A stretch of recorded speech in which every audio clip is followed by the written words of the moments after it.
दिसंबर की हड्डियां गला देने वाली ठंड थी। कोहरा इतना घना था कि हाथ को हाथ ना दिखे। उस दिन आसमान में काले घने बादल छाए थे, बिल्कुल माधव की किस्मत की तरह। माधव, जो उस वक्त थोड़ा जवान था, अपने बीमार बेटी के इलाज के लिए पैसों की गुहार लगाने मुंशी गिरधारी के यहाँ गया था। उसे नहीं पता था कि वो मदद नहीं बल्कि अपनी बर्बादी मांगने जा रहा था। राम राम हुकुम, मेरा बेटा बहुत बीमार है। डॉक्टर ने ऑपरेशन के लिए 20,000 रुपए मांगे हैं।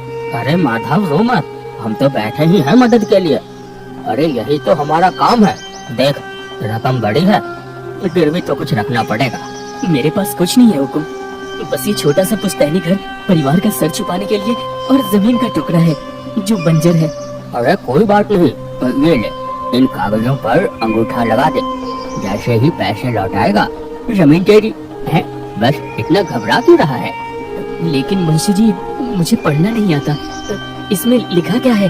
अरे मुझ पर भरोसा नहीं है क्या? हाँ, इसमें वही लिखा है जो मैंने कहा। बस अंगूठा लगा और जब भी मन करे आकर पैसे ले जा। अब ज्यादा मत सोच, आजा जल्दी अंगूठा लगा दे।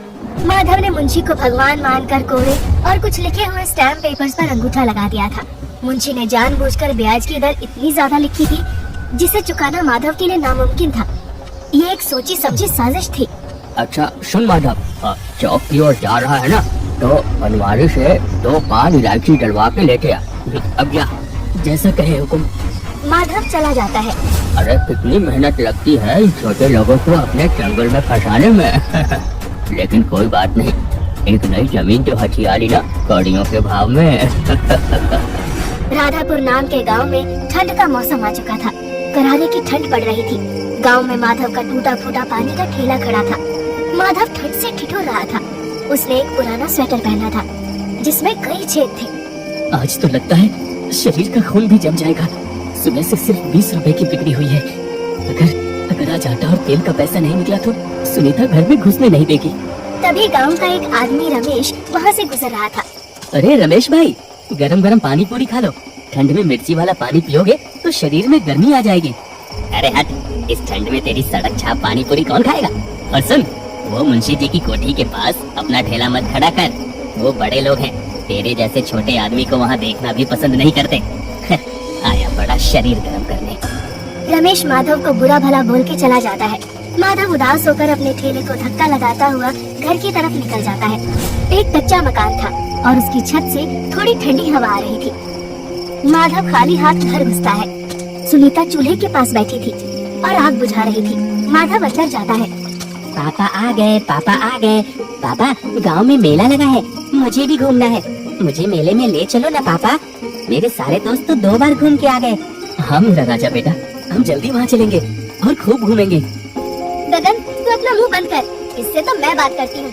आ गए नवाब साहब, लाए कुछ पैसे? आज भी वही मनहूस शक्ल उठा के आ गए। सुनीता, आज ठंड बहुत थी, कोई घर से बाहर ही नहीं निकला। बहाने और सिर्फ बहाने। पड़ोस के सुरेश को देखो, शहर जाकर कितना कमाता है। अपनी बीवी के लिए नई साड़ी लाया है। और एक तुम हो, ईमानदार पानी पूरी वाले। बस अपनी ईमानदारी की माला जपते रहो और हमें भूखा मार दो। इस ईमानदारी ने दिया क्या है हमें? 2 वक्त की रोटी भी नसीब नहीं होती।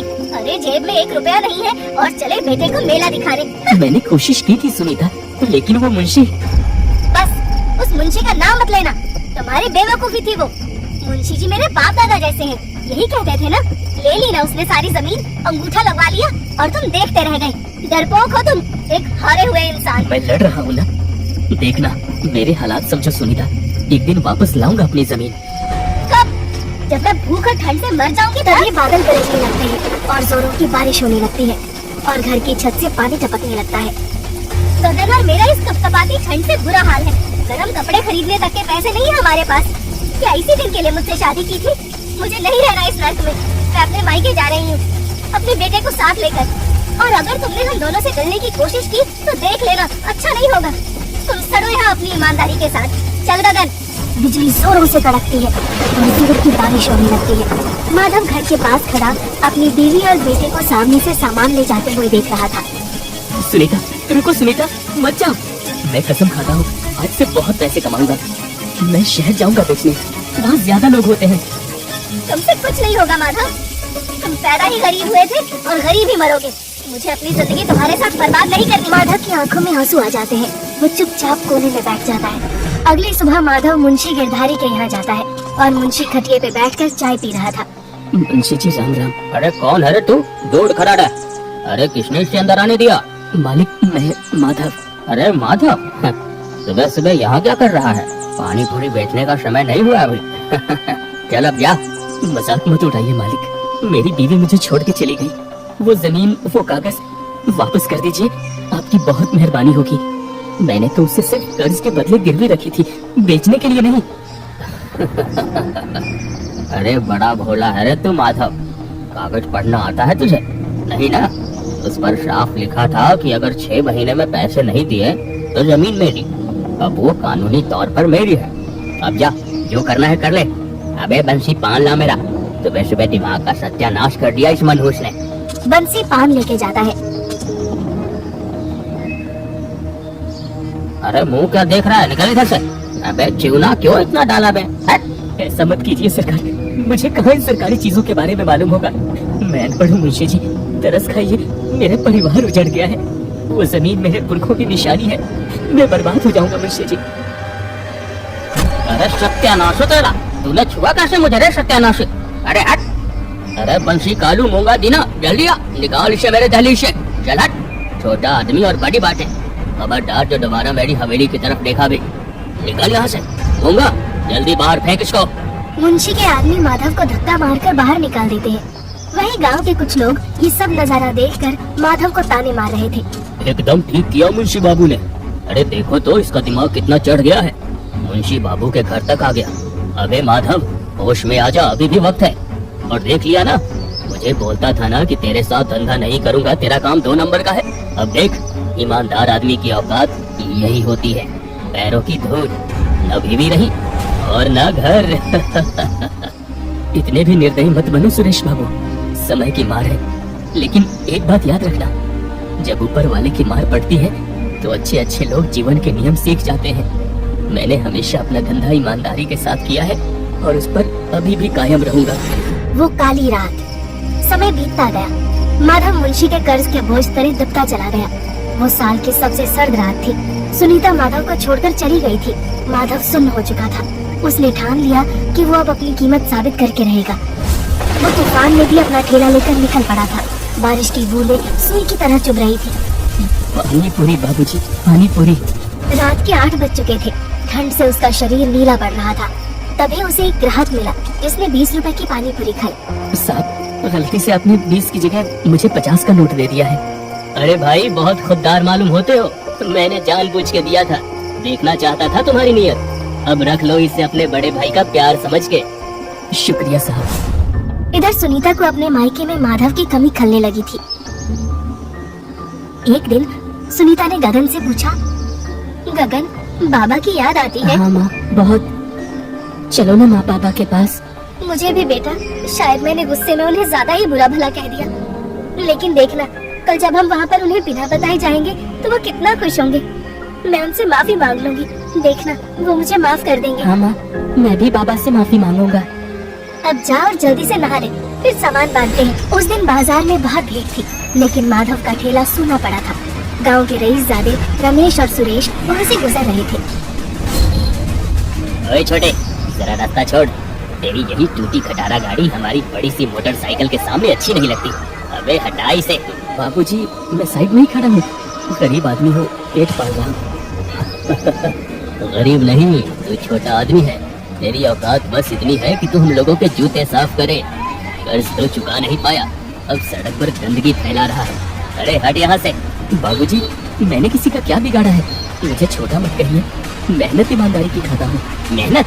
मुंशी जी के तलवे चाटने वाले अब मेहनत की बात करेंगे? चल निकाल यहाँ से छोटे। सबके सामने माधव को जलील किया गया था। उसकी आंखों में आंसू थे, लेकिन उसने उन्हें गिरने नहीं दिया। वो चुपचाप अपना ठेला लेकर एक पेड़ के नीचे चला गया। उस रात माधव घर नहीं आया।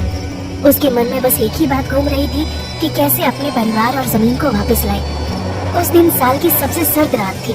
गर्म कपड़ा न होने की वजह से माधव का शरीर बहुत ठंडा पड़ता जा रहा था और हाइपोथर्मिया की वजह से उसके दिल में अचानक से जोर का दर्द उठा और वो जमीन पर गिर गया। सुनीता, मैं खाली हाथ नहीं आया। देखो, कैसे? सांस ना लेने की वजह से माधव की जान चली गई। उसके हाथ में बस एक ही 50 का नोट था जो उसने एक ग्राहक से कमाई की थी। माधव की सांसें थम गई थी, वह हमेशा के लिए खामोश हो गया था। अगली सुबह जब सुनीता लौटी तो उसे माधव का मृत शरीर मिला। उसकी बंद मुट्ठी में भीगे हुए 50 रुपए थे। उस दिन सुनीता की चीख से पूरा गांव दहल गया था। मुंशी, जमीन तो ले ली तूने, पर इस गरीब की हाय तुझे कभी चैन से जीने नहीं देगी। इंसान की कीमत उसके पैसे से नहीं, उसकी नीयत और ईमानदारी से होती है। पर अफसोस, दुनिया अक्सर ये बात तब समझती है जब वह इंसान चला जाता है। माधव की मृत्यु के बाद सुनीता ने आंसू पोंछ लिए थे। अब उसके पास रोने का वक्त नहीं था। उसने कसम खाई कि अब वो अपने बेटे गगन को अच्छी शिक्षा देगी। सुनीता घरों में बर्तन मांजती, झाड़ू पोछा करती और रात भर जाकर कपड़ों की सिलाई करती। सुनीता ने कमर तोड़ मेहनत की। वो लोगों के ताने सुनती, अरे ये तो उसी पानी पूरी वाले की बीवी है। लेकिन उसने उफ तक नहीं की। उसने गगन को अच्छे स्कूल में डाला और गगन भी मन लगा के पढ़ता। माँ, मैं बड़ा होकर उस मुंशी को छोड़ूंगा नहीं। नहीं बेटा, तुझे बदला नहीं लेना है। तुम्हें इतने बड़े बनना है कि मुंशी जैसे लोग तेरे सामने छोटे लगे। 25 साल बीत चुके थे। मुंशी अब बूढ़ा हो गया था, लेकिन उसका लालच और बढ़ गया था। एक दिन गांव में एक बड़ी खबर फैली। शहर से एक बहुत बड़ा रियल एस्टेट डेवलपर आ रहा है जो गांव की जमीनें चौगुने दाम पर खरीदना चाहता है। चौगुना दाम? अगर मैं अपनी सारी जमीन उस कंपनी को लीज पर दे दूं, तो मैं अरबपति बन जाऊंगा।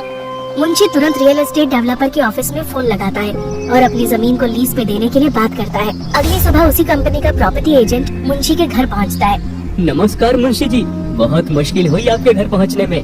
ये लीजिए, ये एग्रीमेंट है। अगर प्रोजेक्ट पास हुआ तो आपको 100 करोड़ मिलेंगे, लेकिन कुछ सरकारी चीजें होती हैं, वो हमें पूरी करनी होगी।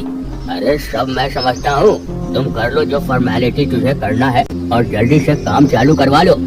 ठीक है मुंशी जी, अपनी गारंटी के तौर पर आपको अपनी सारी संपत्ति के पावर ऑफ अटॉर्नी कंपनी के नाम करनी होगी। अब ये सिर्फ एक औपचारिकता है।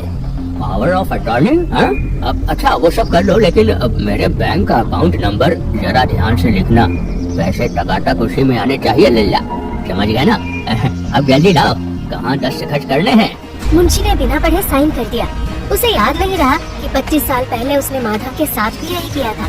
इतिहास खुद को दोहरा रहा था, बस खिलाड़ी बदल गए थे। मुंशी को पता नहीं था कि जिस कंपनी सनराइज होल्डिंग्स के साथ वो डील करने जा रहा था, उसका मालिक कोई और नहीं बल्कि माधव का बेटा गगन था, जो अब अपना नाम सूरज रख चुका था। गगन अब देश का जाना माना वकील और बिजनेसमैन बन चुका था। गगन ने एक ऐसा जाल बुना था जिसमें मुंशी का फंसना तय था। मुंशी को अपनी सारी जमीन, जिसमें माधव की हड़पी हुई जमीन भी शामिल थी, प्रोजेक्ट के लिए गिरवी रखनी थी, जिसके बदले में उसे तुरंत 5 करोड़ का चेक मिलेगा जो पोस्ट डेटेड था। मतलब उस तारीख के आने के बाद ही उसका पैसा निकाला जा सकता है। कुछ महीनों बाद एक डाकिया मुंशी के घर एक लेटर लेके आया। अरे मूंगा, जरा ये लेटर पढ़ दो। अब हमारा चश्मा घर के अंदर ही छूट गया है। मालिक, ये तो लीगल नोटिस है। क्या? अरे पढ़ जल्दी पढ़। विषय बेनामी लेन देन अधिनियम और धारा 420 धोखाधड़ी के तहत कानूनी कार्यवाही का नोटिस। अरे दादा, ये कैसे? आपको सूचित किया जाता है कि मेरे मुवक्किल सूरज के साथ धोखाधड़ी कर अर्जित की गई बेनामी संपत्ति के संबंध में ये नोटिस जारी किया जा रहा है। यदि 15 दिनों के भीतर इसका संतोषजनक जवाब नहीं दिया गया तो आपके विरुद्ध सक्षम न्यायालय में दीवानी और फौजदारी मुकदमा दायर किया जाएगा। अरे बाप रे, चूना लगा दिया रे बिना पान के, धोखा! गगन ने मुंशी के खिलाफ बेनाम संपत्ति और धोखाधड़ी का केस ठोक दिया था। कुछ दिनों के बाद गगन और मुंशी गिरधारी दोनों कोर्ट के आमने सामने थे। माय लॉर्ड, मुंशी की सारी संपत्ति जब्त करके नीलाम की जाएगी और पीड़ितों किसानों को उनका हक वापस मिलेगा। The court is adjourned. Munshi के घर की नीलामी हो चुकी थी। मुंशी अब सड़क पर था। वहीं रमेश और सुरेश, जो कभी मुंशी के चमचे थे, अब उसे पहचान भी नहीं रहे थे। कोई मदद करो, मैं मुंशी गिरधारी हूँ। अरे हट पागल, बड़ा आया मुंशी। चल चल आगे बढ़, तू भिखारी है भिखारी। चल जाओ और अब भीख मांग, गरीबों के पैसा लूटेगा। चल निकल। तभी एक लंबी काली गाड़ी वहाँ आकर गगन और उसकी माँ बाहर निकली। गगन बिल्कुल अपने पिता की तरह दिख रहा था। सुनीता को देखते ही उसके होश उड़ गए। तुम माधव के बेटे हो? हाँ मुंशी जी, छोटा आदमी। आज आप उसी जगह खड़े हैं जहाँ मेरे पिता ने दम तोड़ा था। सुनीता की आंखों में खून उतर आता है। वो पास पड़ा डंडा उठाती है। तूने मेरे सुहाग को मारा था। आज मैं तुझे जिंदा नहीं छोड़ूंगी। सूरज दौड़ कर आता है और सुनीता का हाथ पकड़ लेता है। छोड़ मुझे सूरज, आज बदला पूरा होने दे। नहीं माँ, अगर हमने भी वही किया जो इसने किया तो हमें और इसमें क्या फर्क रह जाएगा। सूरज मुंशी को उठाता है। वो अपनी शॉल उतारकर मुंशी के कांपते कंधों पर डाल देता है और उसने मुंशी के हाथ में वही 50 का नोट रखा जो उसने 25 साल से संभाल कर रखा था। मैं हार गया बेटा, तेरी अच्छाई ने मुझे हरा दिया। माधव, देख रहे हो, आज तुम्हारा बेटा तुम्हारे जैसा बन